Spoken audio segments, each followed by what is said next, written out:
जर तुम्हाला वाटत असेल की महाराष्ट्राचं खरं लोकगीत म्हणजे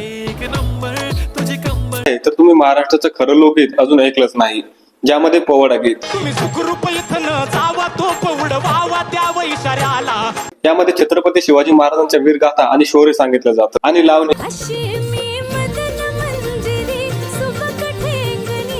जी म्हणजे महाराष्ट्राची खरी ओळख आहे, ज्यामध्ये गाणं आणि नृत्य या दोघांचा संगम दिसतो. आणि शेतात काम करताना शेतकरी जे गाणं म्हणायचे त्याला म्हणतात भलेरी गीत.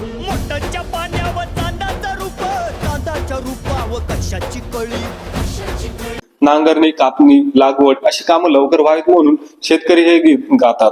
आणि कोळी समाज गातो ते म्हणजे कोळी गीत.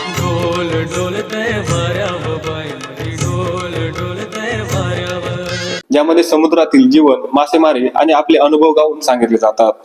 आणि समाजातील काही कठीण सत्य समजवण्यासाठी गायले जाते ते म्हणजे भारुड गीत. काय आलं? अगं तुझं काम चूल आणि मूल, जा गप घरात बस की. असं मग तुमचं काम काय आहे? माझं काम बाहेर जाणार, मजा करणार, जीवाची मुंबई करणार. ज्यामध्ये माणसाच्या दैनंदिन जीवनातली घटना नाटकासारख्या गाऊन दाखवल्या जातात. म्हणजेच मनोरंजनासोबत लोकांना जीवनाची धडे मिळतात. यापैकी तुमचं आवडतं गीत कोणतं आहे हे मला कमेंट मध्ये सांगा. आणि अशाच मराठी माहितीसाठी आपल्या facts Marathi YouTube channel subscribe करा.